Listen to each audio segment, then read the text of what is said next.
One story 22 লেবীয় 23 থেকে 27 অধ্যায়। উৎসব বা পর্ব, বিশ্রামবার এবং দুটি পথ। এই পর্বগুলো সবই সদাপ্রভু ঠিক করে দিয়েছেন, তোমরা যাতে এই সময় আগুনে করা উৎসর্গের অনুষ্ঠান করতে পারো, সেই জন্য তোমাদের পবিত্র মিলন সভা হবে। যেসব উৎসর্গ তোমাদের করতে হবে তা হলো পুরানো উৎসর্গ, শস্য উৎসর্গ, পশু উৎসর্গ এবং ঢালন উৎসর্গ। এই সব উৎসর্গগুলো নির্দিষ্ট করার দিনে তোমাদের করতে হবে। এগুলি আমার উৎসব। তোমরা সদাপ্রভুর উৎসব বা পর্বগুলিকে পবিত্র বলে ঘোষণা করবে। সদাপ্রভু তার নিজের জাতিকে সমৃদ্ধির দেশ মিশর থেকে মুক্ত করে প্রতিজ্ঞার দেশ কনানে নিয়ে আসেন, যা তিনি অব্রাহামের সময় প্রতিশ্রুতি দিয়েছিলেন। এখন মরুভূমির সিনাই পর্বতে ঈশ্বর তার জনগণের মূল্য সম্পর্কে কথা বলছেন। তিনি অনেক নিয়ম প্রদান করেন যাতে তারা মিশর ও আশেপাশের অন্যান্য জাতির অজাতীয় জীবনধারা ত্যাগ করে ঈশ্বরের লোক হিসেবে বাঁচতে পারে। ঈশ্বর জীবনের মূল্য, ঈশ্বরের লোক হিসেবে বাঁচার পদ্ধতি এবং অনাথ, বিধবা এবং বিদেশীদের প্রতি তাদের মনোভাব সম্পর্কে নির্দেশ দেন। এবং তিনি যে অনুষ্ঠান দিয়েছেন তা হলো তার উৎসব সমূহ। পৃথিবীর উৎসবগুলো সাধারণত কোনো ঘটনা ঘটার পর সেটিকে স্মরণ করার জন্য নির্ধারণ করা হয়, কিন্তু ঈশ্বরের উৎসব সমূহ সর্বশক্তিমান ঈশ্বরের পরিকল্পনায় আগে থেকে নির্ধারিত হয় এবং তারপর ঈশ্বর সেই ঘটনা ঘটান ঈশ্বরের নির্ধারিত সময়ে ও ঈশ্বরের নির্ধারিত পথে। যেহেতু এই সমস্ত উৎসবগুলো ঈশ্বরের উৎসব, তাই মানুষকে এই উৎসবগুলো পালন করতে হবে। ঈশ্বরের জনগণ হিসেবে তাদের পরিচয় পুনর্নবায়ন করতে হবে এবং সেই ঈশ্বরকে স্মরণ করতে হবে যিনি উৎসবগুলো স্থাপন করেছেন। আবার যেভাবে আমরা যীশু খ্রিস্টকে আবাসস্তম্ভের মধ্য থেকে খুঁজে পাই, সেভাবেই আমাদের যীশু খ্রিস্টকে ইসরায়েলের উৎসবগুলো থেকেও খুঁজে পেতে হবে। তা না হলে বাইবেলের উৎসবগুলো আমাদের কাছে ইসরায়েলীয়দের সাধারণ, অর্থহীন এবং শুধুমাত্র ছুটি হিসেবে থেকে যাবে। আমাদের অবশ্যই উৎসবগুলো থেকে যীশু খ্রিস্টকে খুঁজে বের করতে হবে। বাইবেল আমাদের স্পষ্ট নির্দেশনা দিয়ে বলে, সেই জন্য খাওয়া দাওয়া বা ধর্মীয় কোনো পর্ব কিংবা অমাবস্যা বা বিশ্রামবার নিয়ে তোমাদের দোষ দেবার অধিকার কারও নেই। এগুলো তো ছিল ভবিষ্যতে যা হবে তার ছায়া, কিন্তু যা আসল তা খ্রিস্টের মধ্যেই আছে। কলসীয় 2:16 থেকে 17 পদ। বিশ্রামবার। ঈশ্বর উৎসবের কথা বলার আগে বলেন 6 দিন কাজ করা যাবে, কিন্তু সপ্তম দিন হলো বিশ্রামের দিন, পবিত্র সমাবেশের দিন। তোমরা কোনো কাজ করবে না, যেখানে থাকো সেটি সদাপ্রভুর জন্য বিশ্রামবার। বিশ্রামবার ছিল সপ্তাহের একটি দিন যা বিশেষভাবে ঈশ্বরের দিন হিসেবে নির্ধারিত। ঈশ্বর বারবার বাইবেলে বিশ্রামবার পালনের নির্দেশ দেন। ঈশ্বর সপ্তম দিনে আকাশ ও পৃথিবীর সৃষ্টি শেষে বিশ্রাম নেন, সেই দিনকে আশীর্বাদ করেন এবং পবিত্র করেন। এবং ঈশ্বর তার জাতিকে, যারা মিশর থেকে বেরিয়ে এসেছিল, আদেশ দেন সপ্তম দিনে প্রত্যেকে নিজের স্থানে থাকবে এবং কোনো কাজ করবে না। বিশ্রামবার ঈশ্বর ও তার জাতির মধ্যে এক চিরস্থায়ী চিহ্ন, যা এক চিরস্থায়ী চুক্তি। যদি ঈশ্বরের লোকেরা বিশ্রামবারের দিনকে অপবিত্র করে, তবে তাদের মৃত্যুদণ্ড দেওয়া হবে এবং যারা সেই দিনে কাজ করে তাদের জীবন শেষ হয়ে যাবে। বিশ্রামবার স্মরণ করা মানে ঈশ্বরকে স্মরণ করা, এবং বিশ্রামবার পালন করা মানে ঈশ্বরের আদেশ পালন করা। তদরূপ যেমন পুরোহিতদের পক্ষে মন্দিরে সেবা করার জন্য প্রতিটি বিশ্রামবারের দিন কাজ করা কোনো পাপ নয়, তেমনি এটি বিশ্রামবার লঙ্ঘন নয়। যিশু, যিনি মহাযাজক মন্দিরের চেয়েও অধিক ক্ষমতাবান এবং তিনি বিশ্রামবারের প্রভু হয়ে এসেছেন, এজন্য যিশু বিশ্রামবারের দিন রোগীদের আরোগ্য করেন। মূল কথা হলো, বিশ্রামবারের দিন আমরা যা করি তা কার জন্য করি? বিশ্রামবার হলো ঈশ্বরের দিন, তাই সবকিছুই ঈশ্বরের জন্য হওয়া উচিত। নিস্তার পর্ব।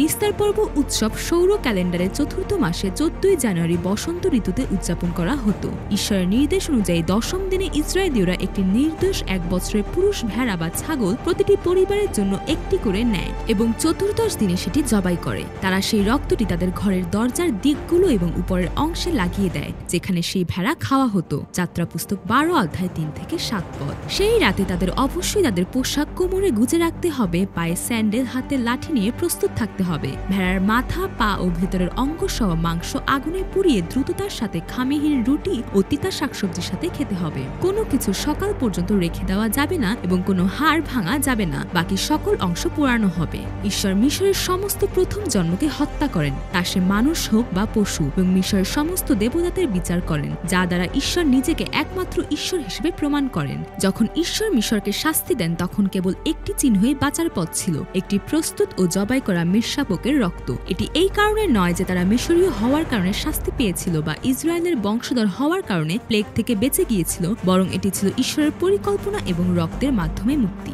যখন নিস্তার পর্বের সময় আসলো, যিশু জানতেন যে তার সময় কাছাকাছি এবং নিস্তার পর্বের ভেড়ার মতো তিনি নিস্তার পর্ব উৎসবের সময় মুক্তিদানের বলি হিসেবে হত হলেন। যেমন নিস্তার পর্ব ভেড়াটি নির্দোষ এবং নির্ভুল, তেমনি যীশুখ্রিস্ট হলেন প্রথমজাত পুত্র এবং নিখুঁত। নিস্তার পর্বের মেষশাবক সন্ধ্যাবেলায় জবাই করা হতো, যা ইহুদিদের সময়ের ধারণায় বিকাল ৩টায় ইঙ্গিত দেয়। ইহুদিরা বিকাল ৩টার দিকে নিস্তার পর্ব ভেড়াকে জবাই করত এবং যিশু সেই সময় মারা যান। যেমন নিস্তার পর্বে ভেড়ার রক্ত গুরুত্বপূর্ণ, তেমনি যিশু নিস্তার পর্বের ভোজে নতুন চুক্তি স্থাপন করেন তার রক্তের মাধ্যমে। সুতরাং কেবল যীশুখ্রিস্টের রক্তের দ্বারাই মানুষ ধন্য এবং ন্যায় বিচার প্রাপ্ত হয়। খামেহীন রুটির উৎসব। খামেহীন রুটির উৎসব বসন্তে 15 জানুয়ারি থেকে 7 দিন ধরে উদযাপন করা হতো, যা সৌর ক্যালেন্ডারের চতুর্থ মাস।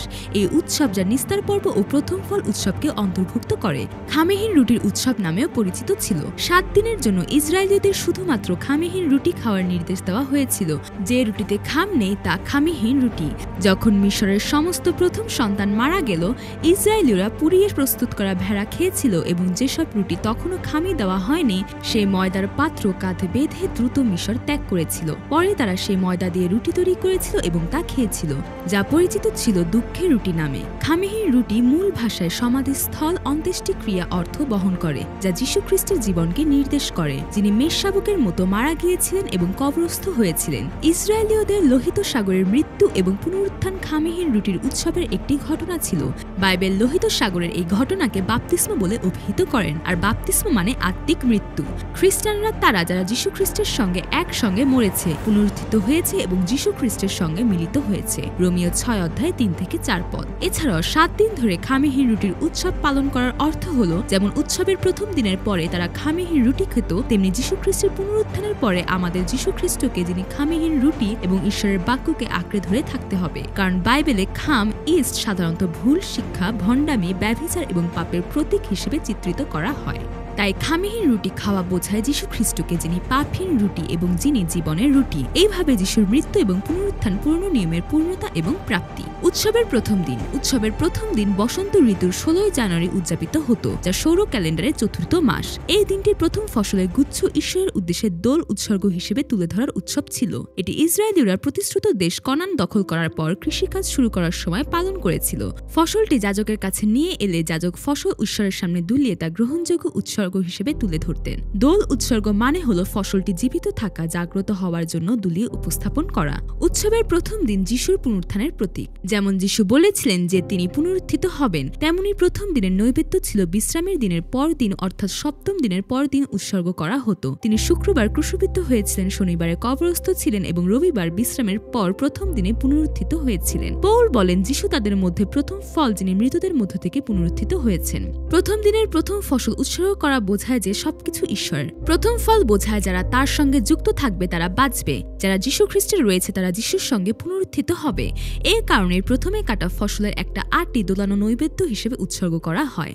যারা এই আটির সঙ্গে বাধা থাকে তারা একসঙ্গে যায়। তেমনি ভাবে একজন বিশ্বাসীর মৃত্যু মানে যে তিনি ঘুমিয়ে পড়েছেন, ঈশ্বরের সময় তিনি আবার জেগে উঠবে। সপ্তাহের উৎসব। সপ্তাহের উৎসব উদযাপিত হতো গ্রীষ্মের ঋতুতে প্রায় 7 মার্চ এবং যা সৌর ক্যালেন্ডারের 6 অর্থাৎ জুন মাস। এই সময়টিকে সপ্তাহের উৎসব বলা হতো, যেহেতু এই সময়ে গম এবং যব ফসল তোলা হতো এবং ঈশ্বরকে উৎসর্গ করা হতো, তাই এটিকে ফসলের উৎসব বলা হয় এবং এটিকে পেন্টেকস্ট নামেও উল্লেখ করা হয়। সপ্তাহের উৎসব ছিল নতুন নৈবেদ্য উৎসর্গ করার উৎসব। এই নতুন নৈবেদ্য ইসরায়েল জাতিকে বোঝায় যারা লোহিত সাগর পাড়ি দিয়ে পুনর্জন্ম লাভ করেছিল এবং শুধুমাত্র স্বর্গীয় খাদ্য, আকাশ থেকে পতিত মান্না নিয়ে বেঁচেছিল। মিশরে যারা পাপী হিসেবে নিজের জন্য জীবনযাপন করেছিল, কিন্তু কনানে তাদের ঈশ্বরের জন্য জীবনযাপন করতে হবে। তাই পুরাতন নিয়মে ব্যবস্থা সপ্তাহের উৎসবে প্রাপ্ত হয়েছিল এবং নতুন নিয়মে পবিত্র আত্মা পেন্টেকস্ট বা তাদের সপ্তাহের উৎসবে প্রাপ্ত হয়েছিল। যখন ঈশ্বরের লোকেরা ব্যবস্থার মাধ্যমে তাদের অক্ষমতা আবিষ্কার করে, তখন তারা পবিত্র আত্মার মাধ্যমে নিজেদের পাপী হিসেবে চিহ্নিত করে এবং ত্রাণকর্তার প্রয়োজনীয়তা উপলব্ধি করে। তাই সপ্তাহের উৎসব বোঝায় পবিত্র আত্মার আগমন। যিশু পুনরুত্থানের পর 40 দিন পৃথিবীতে থেকে স্বর্গে উঠলেন এবং শিশুদের বললেন যে তারা যেন জেরুজালেম ছেড়ে না যায় এবং পিতার প্রতিশ্রুতির জন্য অপেক্ষা করে। যিশুর স্বর্গারোহণের 10 দিন পরের প্রতিশ্রুতি অনুসারে পবিত্র আত্মা শিশুদের উপর আগমন করল। পবিত্র আত্মা প্রার্থনার মাধ্যমে নয়, প্রতিশ্রুতির মাধ্যমে এসেছিল। অতএব যারা পবিত্র আত্মায় বাস করে তারা নতুন সৃষ্টির রূপ ধারণ করে। পবিত্র আত্মা একটি পুনর্জন্মপ্রাপ্ত খ্রিস্টানের জীবনধারার দিক পরিবর্তন করছে, যারা নতুন সৃষ্টিতে পরিণত হয়েছে। কারণ খ্রিস্ট তাদের মধ্যে পবিত্র আত্মারূপে বাস করেন। ট্রাম্পেটের উৎসব উদযাপিত হতো শরৎ ঋতুতে সৌর ক্যালেন্ডারের 10তম মাস অর্থাৎ 1 অক্টোবর। ইসরায়েলীরা সপ্তাহের উৎসবের পর 4 মাস ধরে কঠোর পরিশ্রম করে কৃষিকাজ করত। তুরিধ্বনি উৎসব পর্যন্ত আর কোনো পবিত্র সমাবেশ থাকত না এবং তারা শুধুমাত্র নতুন চাঁদ এবং বিশ্রামের দিনগুলোতে একত্রিত হতো। এরপর তুরিধ্বনি উৎসবের দিন এলে লোকেরা কৃষিকাজের সময় উপভোগ করতে না পারা বিশ্রাম গ্রহণ করত। তুরিধ্বনি উৎসবের সময় পুরোহিতরা তুরি বাজাতেন এবং যখন লোকেরা তুরিধ্বনির শব্দ শুনত তারা তাদের 4 মাস ধরে উৎপন্ন সেরা কৃষিজ পণ্য নিয়ে মন্দিরে জড়ো হতো এবং পুরোহিতদের কাছে উৎসর্গ করত। এর জন্য কৃষিকাজ করা দীর্ঘ সময় লোকেরা সপ্তাহের উৎসবের পর থেকে তুরিধ্বনির শব্দ শোনার জন্য অপেক্ষা করত, কারণ তুরিধ্বনির শব্দ শোনার সঙ্গে সঙ্গে বিশ্রামের উৎসব শুরু হতো। বাইবেল ঘোষণা করে যে যিশুর প্রত্যাবর্তনের দিন তুরিধ্বনির শব্দ শোনা যাবে এবং যিশু ঈশ্বরের তুরিধ্বনির শব্দ সহ স্বর্গ থেকে নেমে আসবেন। যিশু তুরিধ্বনির শব্দ সহ আসবেন, তাই তুরিধ্বনি উৎসব বোঝায় সেই প্রভুকে যিনি আবার আসছেন। প্রায়শ্চিত্তের দিন উদযাপিত হতো শরৎ ঋতুর 10 জুলাই, যা সৌর ক্যালেন্ডারের 10ম মাস ছিল। এই দিনে মহাযাজক বছরে একবার মাত্র মহাপবিত্র স্থানে প্রবেশ করতেন। মহাযাজক সব লোকের পক্ষে 2টি ছাগল নিয়ে আসতেন, লটারির মাধ্যমে নির্বাচন করতেন। একটি ছাগল ঈশ্বরের কাছে পাপের বলি হিসেবে উৎসর্গ করতেন এবং অন্য ছাগলকে ঈশ্বরের সামনে জীবিত রেখে প্রায়শ্চিত্ত ছাগল হিসেবে মরুভূমিতে পাঠানোর জন্য প্রস্তুত করতেন। মহাযাজক প্রথম ছাগলের রক্ত মহাপবিত্র স্থানের প্রায়শ্চিত্ত ঢাকনার উপর এবং ঢাকনার সামনে ছিটিয়ে দিতেন এবং মহাপবিত্র স্থান, মিলন তাম্বু এবং বেদির জন্য প্রায়শ্চিত্ত করতেন। প্রায়শ্চিত্ত সম্পন্ন করার পর যাজক প্রায়শ্চিত্ত ছাগলের মাথায় হাত রেখে ইসরায়েলীদের সমস্ত পাপ ও দোষ স্বীকার করতেন এবং একটি নিযুক্ত মানুষের মাধ্যমে সেই ছাগলকে মরুভূমিতে পাঠিয়ে দিতেন। সেই ছাগল যখন সমস্ত পাপ বহন করে নির্জন স্থানে পৌঁছাত তখন সেই ব্যক্তি ছাগলটিকে সেখানে ছেড়ে দিতেন। মরুভূমিতে যেখানে কিছুই নেই সেই ছাগল দুঃসহ অবস্থায় মারা যেত। এই প্রায়শ্চিত্তের দিনে শুধু মহাযাজক ও ইসরায়েলীয়রাই নয়, তাদের মধ্যে থাকা স্থানীয় ও ভিনদেশীদেরও নিজেদের কষ্ট দান করতে এবং কোনো কাজ না করতে বলা হয়েছে। যদি ঈশ্বর প্রায়শ্চিত্তের দিন উৎসর্গিত বলি গ্রহণ করতেন এবং গৌরবের মেঘ উঠত, তবে তা বোঝাতো যে জনগণের পাপ, ব্যক্তিগত পাপ এবং জাতীয় পাপ ক্ষমা হয়েছে। এরপর তুরি বাজিয়ে তা লোকদের জানানো হতো এবং উৎসব শুরু হতো। এজন্য এই দিনটি ইসরায়েলীয়দের জন্য বিশ্রামের প্রভুর দিন। ঈশ্বর বলেছেন এই নিয়ম চিরদিন পালন করতে এবং প্রায়শ্চিত্তের অর্থ স্মরণ করতে। এইভাবে যীশু খ্রিস্ট নিখুঁত বলি হিসেবে এসেছিলেন, ঈশ্বরের মেষ শাবক যিনি বিশ্বের পাপ অপসারণ করেন। তিনি মহাপবিত্র স্থানে প্রায়শ্চিত্ত আবরণের উপরে ছিটানো রক্তের ছাগল এবং মরুভূমির ছাগল অর্থাৎ শহরের বাইরে পাঠানো প্রায়শ্চিত্ত ছাগল হয়েছিলেন। এটি ক্রুশে একেবারেই সম্পন্ন হয়েছিল। যদি তুরিধ্বনি উৎসব যীশু খ্রিস্টের আগমন উদযাপনের দিনে হয়, তবে প্রায়শ্চিত্তের দিন সেই দিন যেদিন যীশু খ্রিস্টের দ্বারা এই পৃথিবীর সমস্ত পাপী জীব ক্ষমা পায়। সমাগম তাম্বুর উৎসব 7 দিন ধরে উদযাপিত হতো শরৎ ঋতুর জুলাই মাসের 15 তারিখ থেকে সৌর ক্যালেন্ডারে, যা 10ম মাস। ফসল কাটার পর 15 তারিখ থেকে 7 দিন ধরে তাম্বুর উৎসব পালন করা হতো। তবে প্রথম দিন এবং অষ্টম দিন ছিল বিশ্রামের জন্য নির্ধারিত। ইসরায়েলীয়রা তাম্বুর উৎসবের সময় মরুভূমিতে গিয়ে খেজুর পাতা এবং বেতের শাখা দিয়ে তাম্বু তৈরি করত। এই সময়টিকে তাম্বুর উৎসব বলা হয়, যা মরুভূমিতে তাম্বু বানিয়ে বসবাসকারী ইসরায়েলীয়দের স্মরণে পালন করা হয়। এটি ফসল উৎসব নামেও পরিচিত, কারণ শরতের ফসল ঘরে তোলার পর এটি উদযাপিত হতো। তবে তাম্বুর উৎসব শুধু মরুভূমিতে অতীতের স্মৃতি নয়, বরং এর গভীর অর্থ হল ঈশ্বর মানুষের জন্য স্বর্গে চিরস্থায়ী বিশ্রাম। ভবিষ্যতে যিশুর আগমনের মাধ্যমে এটি পূর্ণতা পাবে। যেমন যীশু খ্রিস্ট পুনরায় তুরিধ্বনির সঙ্গে আসবেন, ঈশ্বরের সমস্ত মানুষের পাপমুক্ত করবেন এবং তাদের স্বর্গীয় তাম্বুতে নিয়ে যাবেন। প্রকাশিত বাক্য 21 অধ্যায় 3 থেকে 4 পদ। তাম্বুর উৎসবের সময় ইসরায়েলীয়রা তাদের পার্থিব ফসল সংগ্রহ করে শস্যাগারে সঞ্চিত করত, কিন্তু যিশু ঈশ্বরের মানুষের পরিত্রাণের জন্য আধ্যাত্মিক শস্য গ্রহণ করবেন এবং তা স্বর্গীয় শস্যাগারে সংরক্ষণ করবেন, যা ঈশ্বরের চিরস্থায়ী রাজ্যের প্রতীক। পুরাতন নিয়মে বাসস্থান ছিল কনান দেশ, কিন্তু নতুন নিয়মে বাসস্থান হল ঈশ্বরের চিরস্থায়ী রাজ্য। বিশ্রাম এবং জয়ন্তী।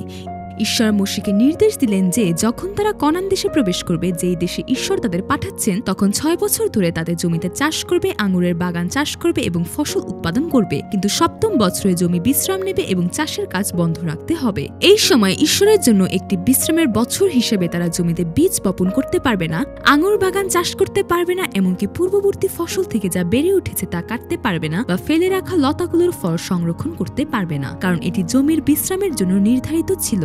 আর সে বিশ্রাম বছরের ফল জমির মালিক, চাকর, শ্রমিক এবং ভূমিতে থাকা গৃহপালিত ও বন্য প্রাণীরা খেতে পারত। 60টি বিশ্রাম বছর বা 49 বছরের পরে 50তম বছরটি পবিত্র করা হতো এবং সমস্ত অধিবাসীদের দাস-দাসীদের জন্য স্বাধীনতার ঘোষণা দেওয়া হতো। সেই বছর সবাই নিজের সম্পত্তিতে ফিরে যেতে পারত এবং তাদের পরিবারের কাছে ফিরে যেতে পারত। এই বছরটি ছিল জয়ন্তী। জয়ন্তীর বছরে জমিতে বীজ বপন করা, ফসল কাটা বা পড়ে থাকা আঙ্গুর গাছের ফল সংগ্রহ করা সম্পূর্ণ নিষিদ্ধ ছিল। তোমার ঈশ্বরকে ভয় করো, আমি প্রভু তোমাদের ঈশ্বর। ঈশ্বরের লোকদের জীবনযাত্রার মান আর মিশরের জীবনধারা নয়, বা তাদের নিজের ইচ্ছা মতোও নয়। এটি কেবল ঈশ্বর এবং ঈশ্বরের বাক্য অনুসারে হতে হবে। তাদের জীবনের প্রতিটি কাজে ঈশ্বরকে ভয় করতে হবে। ঈশ্বরকে ভয় করে তারা যেন কখনো তাদের ভাই বা প্রতিবেশীদের প্রতারণা না করে। এখন তাদের ঈশ্বরের বিধান মানতে হবে এবং তার আইন মেনে চলতে হবে, কারণ তারা ঈশ্বরের লোক। ঈশ্বর তাদের দায়িত্ব নেবেন, তাদের রক্ষা করবেন এবং কৃপায় তাদের যত্ন নেবেন। 7ম বছরের ফসলের জন্য ঈশ্বর 6ষ্ঠ বছরে আশীর্বাদ করবেন এবং সেই ফসল 3 বছর ধরে টিকে থাকবে, কারণ 8ম বছরের ফসল কেবল শরতে সংগ্রহ করা যাবে।